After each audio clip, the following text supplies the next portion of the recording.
Hi there. In this video we'll be fixing a friend's cordless spotlight. So let's see what we have in here.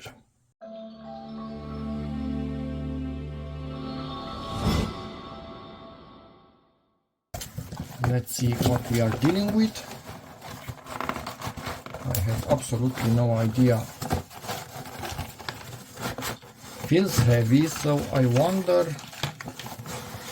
if it's with a lead acid battery.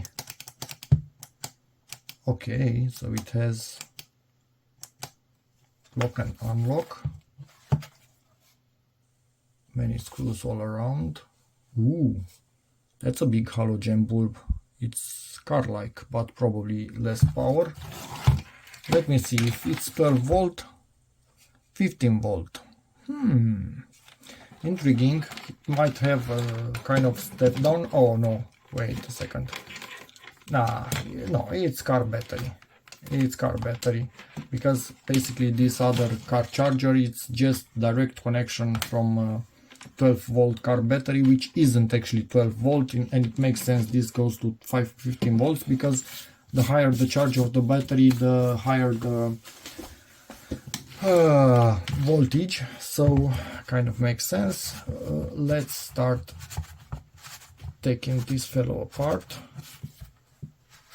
Okay, wasn't expecting that, so it seems it's not actually, yeah, it's a rubber. Okay, makes sense. So to take it apart, undo all the screws and get back to you. I wonder if I undid the screws enough for this to come apart. Where did this fall from? Here. So you could put it on a tripod if you wanted. That's interesting. Is there one screw that's not yet? Yeah. 6 volt. Wait, what? 6 volt. Wasn't expecting that. We have a screw that's not yet fully released. How is this 6 volt? Okay, so it has 12 ohm resistor I managed to see in there. So it's basically, yeah, okay, so 4 amp power at 6 volt. We found our problem. This thing is Gansky for sure. So yeah, we need to change the battery. I wonder how much one of these things costs. Probably almost nothing. And I'm sure you were wondering, so let's check the voltage. Yeah, that's kind of zero, isn't it? So this thing is Gansky.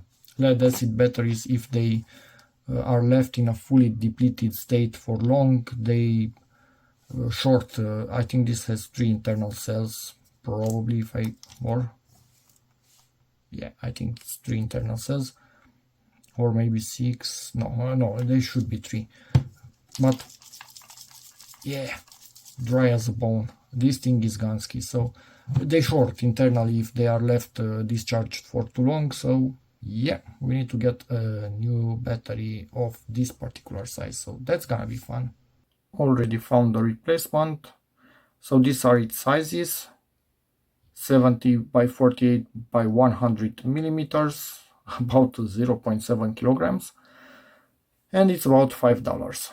So I will ask my friend if he wants to get one of these, and I will replace it. And it has arrived. So now I'm going to solder the wires to this one.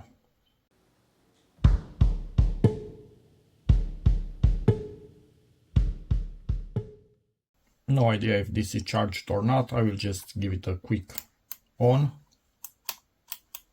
Absolutely nothing, so most likely not charged,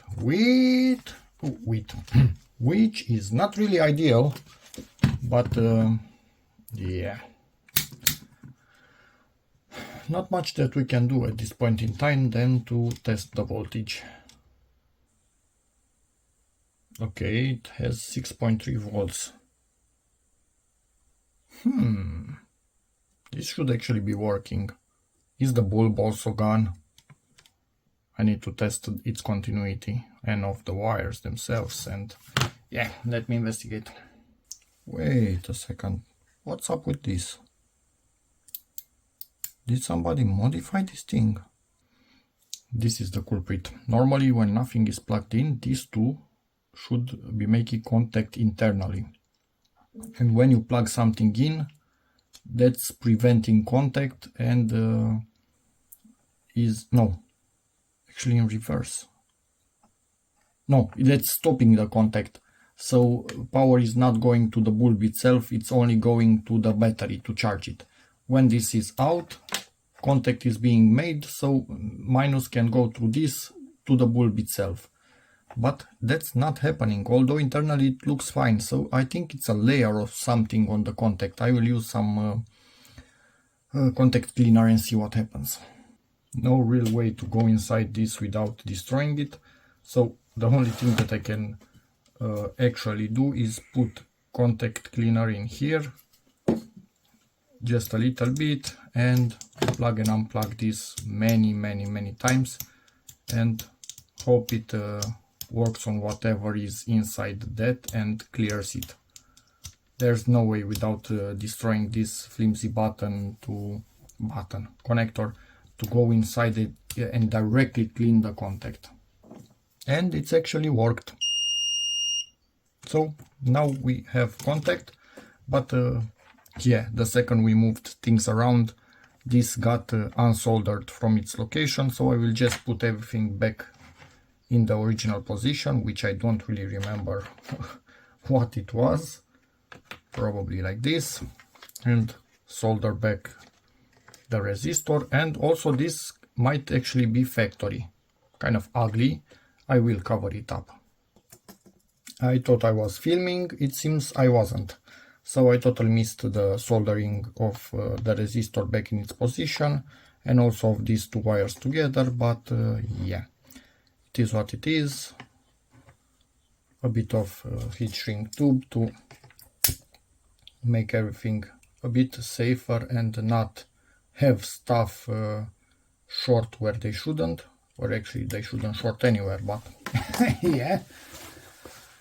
And now, in theory, I think this should actually be working if we press the button.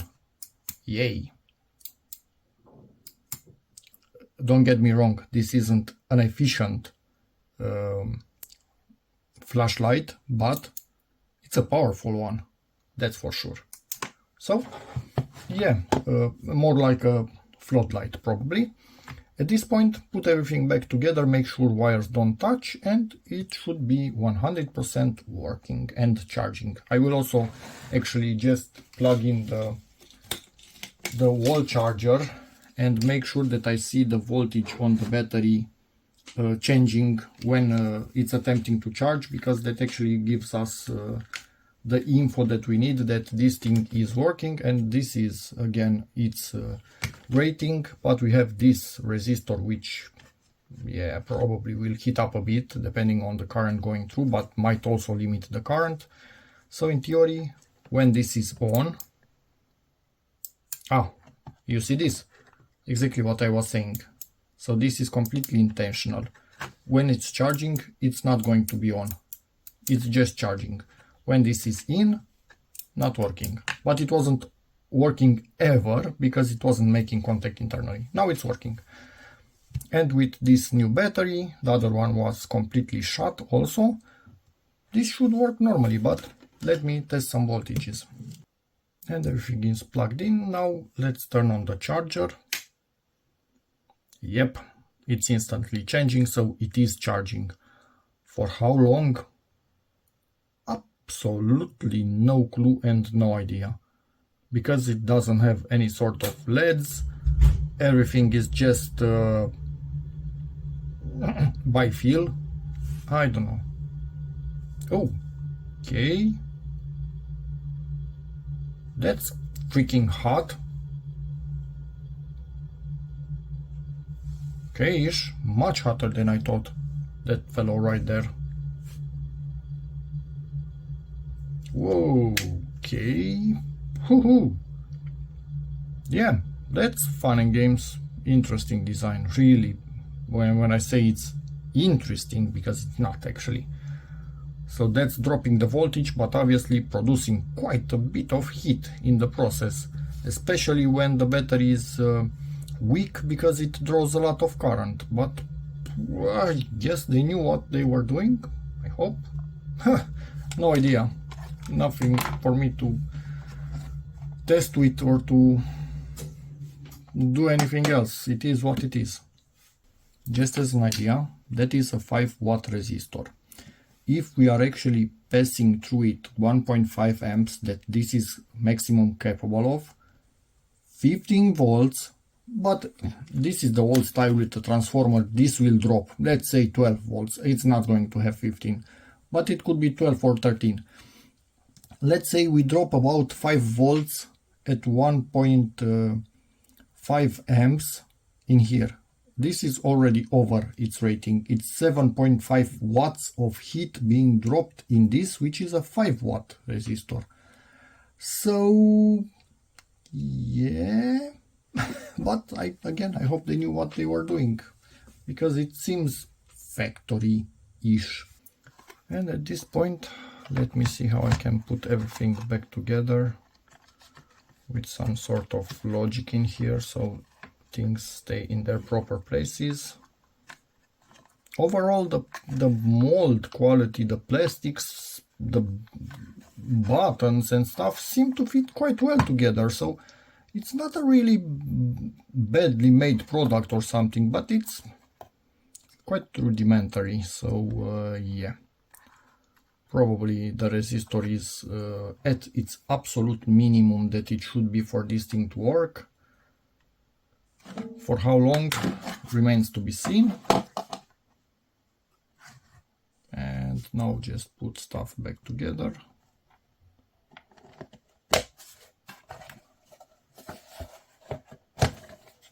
Come on, please close. And it's closing. Cool. Quite a bit of power, honestly, but yeah, it's a big bulb. It's a probably motorcycle bulb, being 6 volt. So yeah, now let me just put on the screws and we should be done. No, we're not. Forgot about the tripod mount. This thing right here, which is basically just a big nut, and it doesn't want to go in. I was sure I'm going to do that. 100% sure I was that I'm going to do that. Okay, and I guess we're open once again, aren't we? So, take number 2. Make sure that wires are again in a decent position, not getting caught. They were initially caught, so that one is a bit affected by what initially has been done inside of this. So I'm guessing take 2 with everything going in its place, much nicer. We have everything that we need. Close it up. Yeah, nothing that I can do about this. It was like this from the start, so it's not a fitment thing looking. It does have some holes, so maybe some strong super glue could bond it in there and keep it together, but yeah, that's just so you don't start it by mistake. Anyway, this, so it's a bit sturdier when you bump it, and you can also set it down onto something.